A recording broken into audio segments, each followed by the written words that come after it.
Hello, it is Dr. Joanna Nadin, and this time I'm going to talk to you about setting. And I'm going to start with a brief look at what might seem like the most extreme version of setting, with the idea of world building. Even if you're not writing fantasy, I think it's useful to know some basic rules in case you ever do.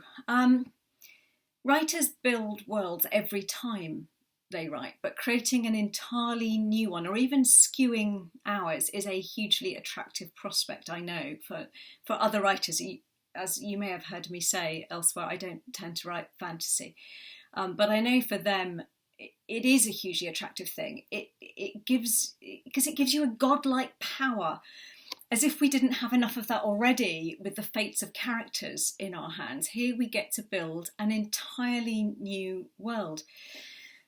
The catch with that is that new worlds need to be put together as deftly as this one is. Joins need to be invisible. The structure must be seamless if it is to be believable. So how do we make sure a new world works? I'm going to give you a lot of C words now. So firstly, the world must be complete. It must be conceivable in its entirety within the story. That does not mean you need to describe the entire expanse of landscape or put in every detail. You may have heard me talk before about the iceberg rule. You need to know every detail. You need to know the whole of the iceberg. Your readers do not. They only need the top third of it. Treat setting like you would backstory. Drip in only enough detail to ensure that readers understand where we are. You are after, again like backstory, minimum detail for maximum effect. There's another C word.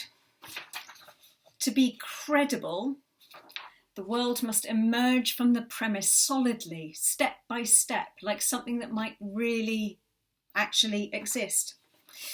Crucially, the world must be consistent and causally bound. By this, I mean the world needs to work within itself. Francis Spufford, in The Child That Books Built, says, "Consistency is to a fantasy world what the laws of physics are to our world."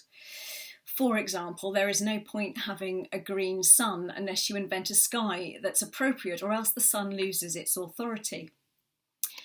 The opening to Pullman's Northern Lights is a masterclass in dripping in detail to build a world. Within 4 words, he establishes that the setting is not entirely this one, Lyra and her demon. He drops in minute details that we barely notice as we absorb the story, but which edges slowly, carefully into this new version of Oxford that he's created. The opening is done in close third so that we see the familiar setting through Lyra's eyes almost, but later he pulls back into wide third person so that he can describe in detail Lyra's Jordan and all the inhabitants of that world. It is still a recognisable world though, but there are words like atomcraft works and ambrographs.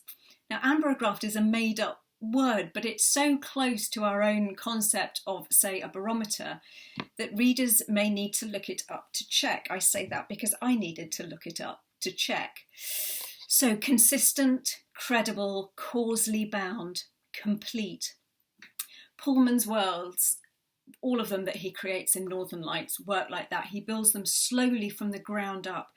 Crucially, he does not invent some bonkers new world where the rain is hot and the trees are purple just for the sake of it. He uses our world and skews it slowly and cleverly so that when we meet an armoured bear, we accept that it's part of our world. Note that the details he does give us are only there because they matter.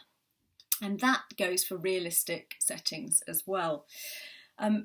Because setting and place play no less a role in, say, contemporary novels. Like a new world or a recreation of a historic one, the world of a realistic contemporary novel needs to be built from the ground up. It needs to be both full and economic. Why? Well, because it is not just a backdrop. It will play a significant role, and it can do that in two ways. Firstly, it can be a character, and it can drive plot in that sense. So I'm going to read you an extract now. This is the very opening of Holes by Louis Sacre. There is no lake at Camp Green Lake. There once was a very large lake here, the largest lake in Texas. That was over 100 years ago. Now it is just a dry, flat wasteland. There used to be a town of Green Lake as well. The town shriveled and dried up along with the lake and the people who lived there.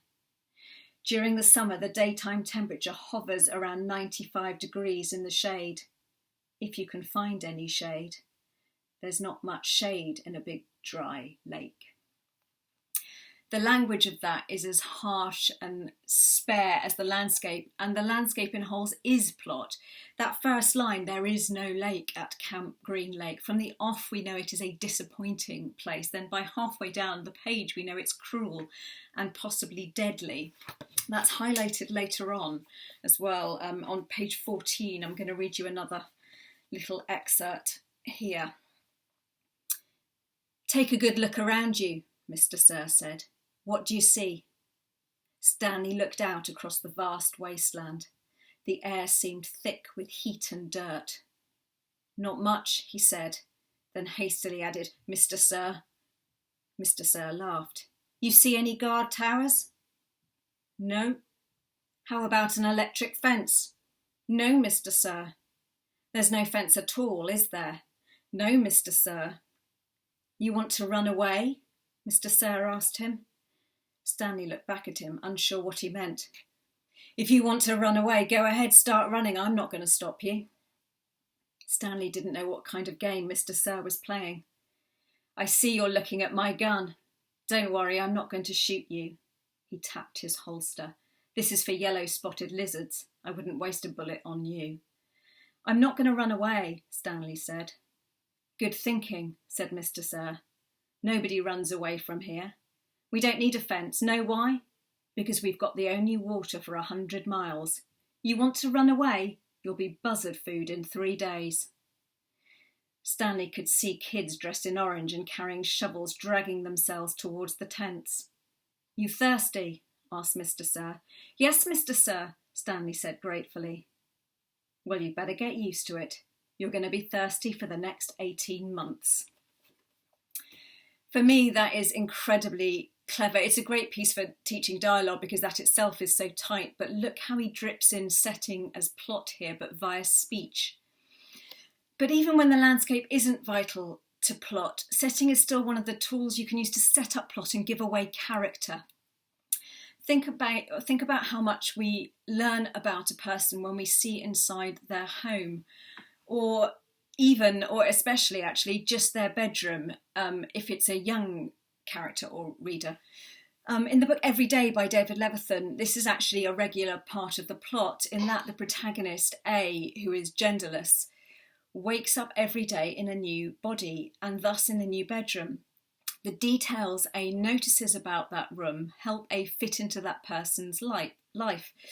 And like A, as both readers and writers, we get to snoop. We get to snoop and spy in these bedrooms. We get to be the sneakiest of cat burglars, peering inside the homes of others without them ever knowing we're there.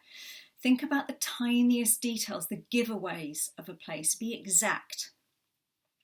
I'm going to read you another little piece. This is from The Space We're In by Katya Balin. Max has lots and lots of special things. He has his special book with plastic pages and laminated sticky Velcro pictures to show him what's now and next. His special plastic pictures that Angelique's teaching him to exchange for things he wants.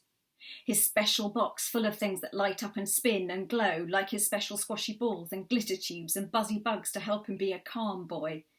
I have my football trophies, my bright red bike with 21 gears, my books on detectives and codes and space, a lock on my bedroom door.